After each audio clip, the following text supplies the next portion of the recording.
Bom, parte expletiva ou partícula expletiva ou de realce. Pessoal, a palavra que será chamada de partícula expletiva ou de realce quando você puder retirá-la da frase e não fizer falta alguma ao enunciado.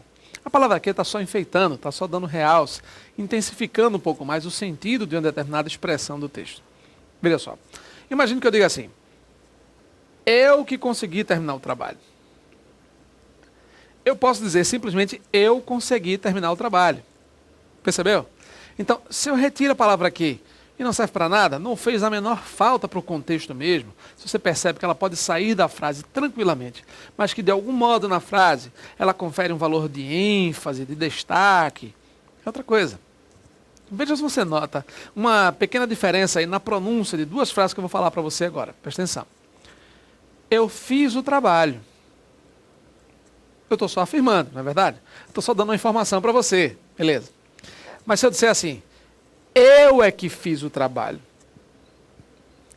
Você notou alguma mudança na ênfase da pronúncia?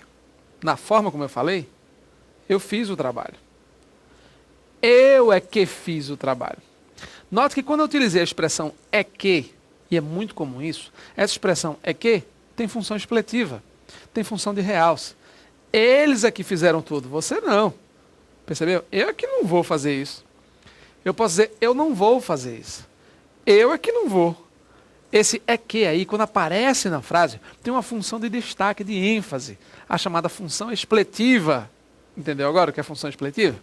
Então, a partícula expletiva ou de realce é aquela que pode ser retirada da frase sem prejuízo algum ao sentido. E a forma mais indicada, a forma mais correta, estou com vontade de espirrar, hein? Eu estou com vontade de espirrar. Viu agora aquela... Eu falando aqui... segurando. Apertei o nariz agora para ver se passa a vontade aí. Mas vamos lá. Imagina o ouvido do fone do operador. Jorge. Olha o fone, Jorge. Cadê tu, Jorge? Esconder, bicho? Cadê tu? Tô achando não. Alô, bicho. Tá encadeando. Imagina. Alô, Brasil. Imagina o cara com um fone desse tamanho. Dar uma estourada no ouvido do cara. Eu vou preservar, viu, Jorge? Olha, quando eu estiver falando, quando eu for espirrar, eu seguro para você não ficar aí um ouvido estourado, tá? Veja. Então, nessa função expletiva, a expressão é que é retirada. Você pode retirar a função é que, certo? Vamos ver na frase como é que fica aí. Acompanhe. Olha só. Mas não é a ti que vejo na colina. Imagine que eu retire aqui o é e o que. Mas não. A ti vejo na colina. Vejo a ti na colina. Veja se eu pegar esse a ti e colocar aqui no meio. Mas não. Vejo-te, ou então vejo a ti na colina. Percebeu? Eu posso retirar essa expressão é e que com função expletiva. Por isso eu acabei de bola a resposta certa. Professor, nada a ver, que negócio estranho. Gente, quando você perceber o é separado do que em construção de frase, em função do que, desconfie. Eu poderia ter era a ti que eu via na colina. Eu poderia até botar era, foi, seria. Percebeu? É muito comum realmente as bancas colocarem essa partícula expletiva, essa expressão expletiva aqui, na modalidade é que. Então tem que tomar muito cuidado. Eu posso colocar é que, era que, seria que, qualquer tempo verbal do verbo ser aqui, acompanhando o que, nesse contexto, só para derrubar. Era a ti que via na colina. Sei lá, eu posso mudar o tempo verbal aqui para um pretérito imperfeito, então o próprio pretérito perfeito mesmo. Foi a ti que vi na colina. Percebeu? Então, muito cuidado aqui com essa questão da função expletiva. Eu posso dizer, ó, mas não, nesse caso aqui, né? Mas não, vejo a ti na colina. Vejo-te na colina. Tanto faz. Eu retiro a estrutura é que como função expletiva. Tá? Letra C. Professor, mas também é lógica. Como é que eu vou adivinhar? Bom, não é adivinhar. É sempre observar. Em questões que abordem a função do que, se apareceu é, que, tal, você desconfia logo. Pronome relativo. Pessoal, o que é pronome relativo quando você trocar por qual, né? A casa que eu comprei, a casa a qual eu comprei. O livro que li, o livro o qual eu li, pronome relativo. Letra D, conjunção subordinativa, aí depende, né? pode ser conjunção subordinativa integrante ou simplesmente conjunção subordinativa condicional, né? Ele aqui colocou como distintas, né? Chamou conjunção subordinativa como se fosse somente a condicional. Se não chover amanhã, no caso do se, é condição. Mas eu posso ter conjunção subordinativa final, na palavra que, né? Eu posso ter fez tudo que se calasse, a fim de que se calasse. Falou tanto que ficou rouco. Esse que agora, do que ficou rouco, com função de consequência, né? Conjunção subordinativa consecutiva. Depende muito da frase, tá? Pronome indefinido. Eu posso ter pronome substantivo indefinido ou pronome adjetivo indefinido, né? Na palavra que, né? Que houve com você? Esse que é pronome interrogativo, mas é um pronome, claro, adjetivo, né? O que houve? Um pronome substantivo indefinido. Se eu disser, por exemplo, que angústia é essa, aí eu já tenho agora um pronome adjetivo possessivo, um pronome adjetivo indefinido. Que angústia é essa? Quando o que acompanha, por exemplo, um substantivo. Certo? Então você tem realmente aí com pronomes indefinidos, né? Pronome adjetivo indefinido, sem problema. Tá?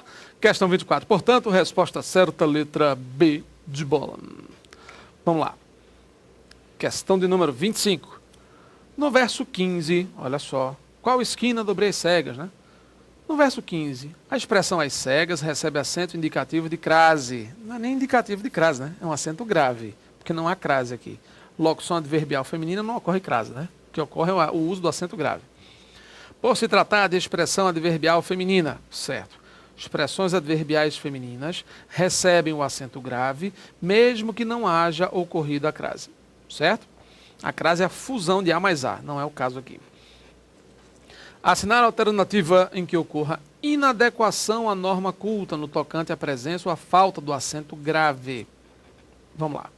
A prova será aplicada das 9 às 11 horas. Veja, das 9 às 11.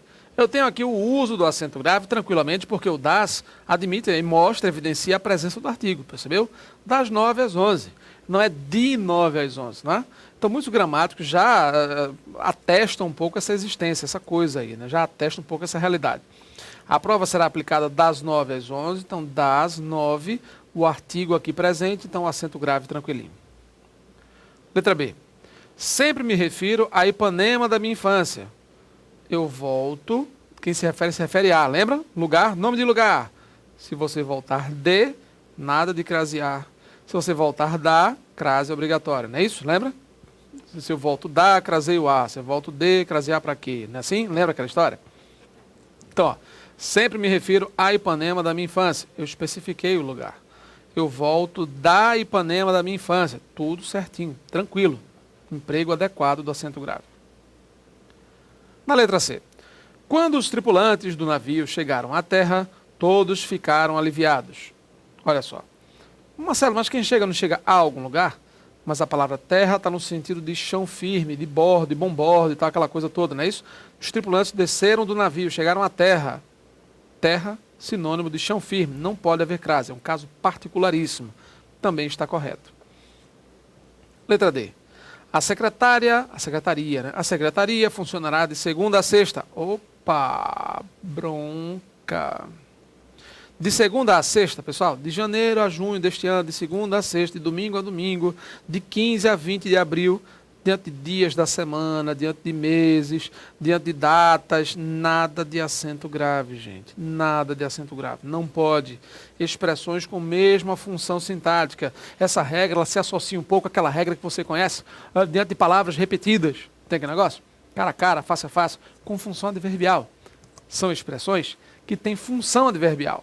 Se elas têm função adverbial, pode esquecer. O acento grave aí, nesse contexto, de um a outro, termos semelhantes, de mesma função sintática. Nada de acento. Está errado. Vamos continuar.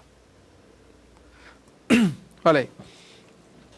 Ele vive à custa da esposa. À custa de, locução prepositiva. Custa é palavra feminina. Então a crase aqui tranquilinha, numa boa, sem problema algum. Certo? Ele vive à custa da esposa. Acento obrigatório. Joia? Beleza? Resposta certa, letra D de dado. Próxima questão. Questão 26. Conduzo tua lisa mão por uma escada espiral, lá, lá, lá, lá. Dos versos 22 a 25, vamos lá. Tomando o trecho acima. Menina, Eu não sei, né? Esses defeitos especiais aí. Tomando o trecho acima como período composto, veja, são versos.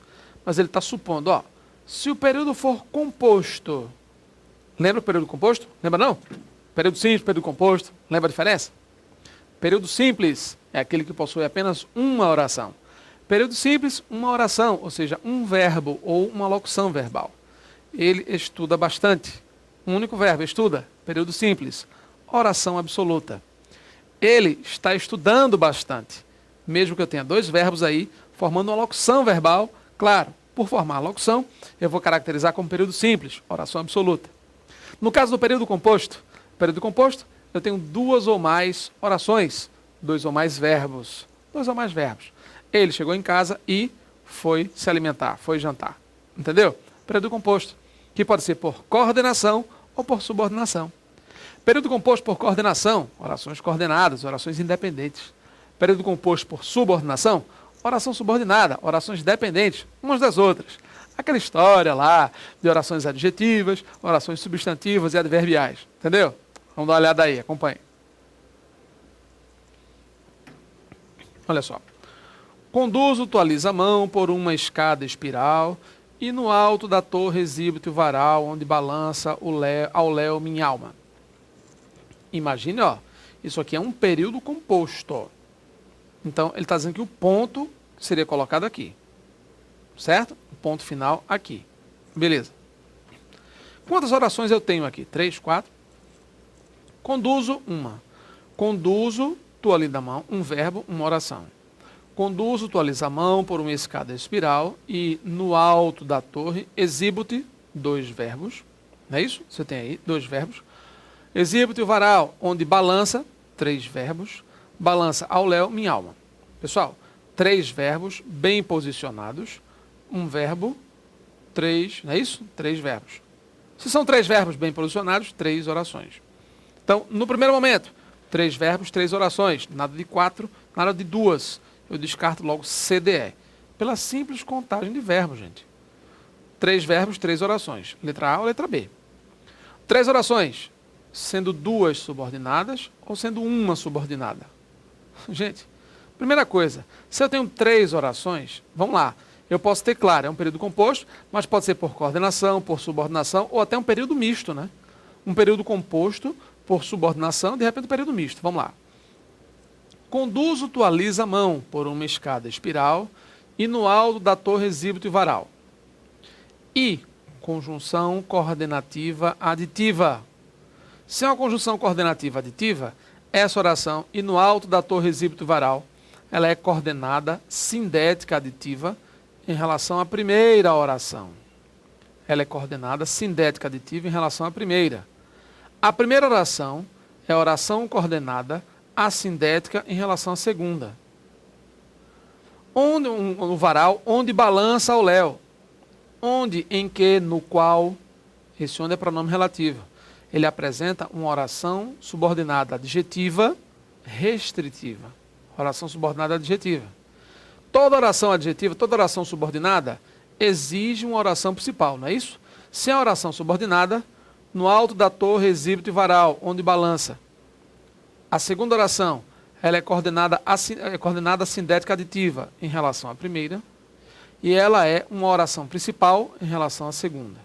Veja, oração principal em relação à segunda. Então, na verdade, eu só tenho uma oração subordinada aqui, que é essa, oração subordinada adjetiva.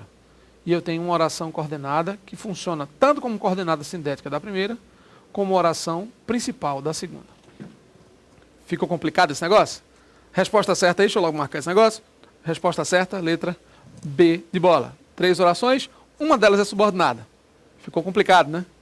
Vou explicar melhor na próxima aula. Veja aí.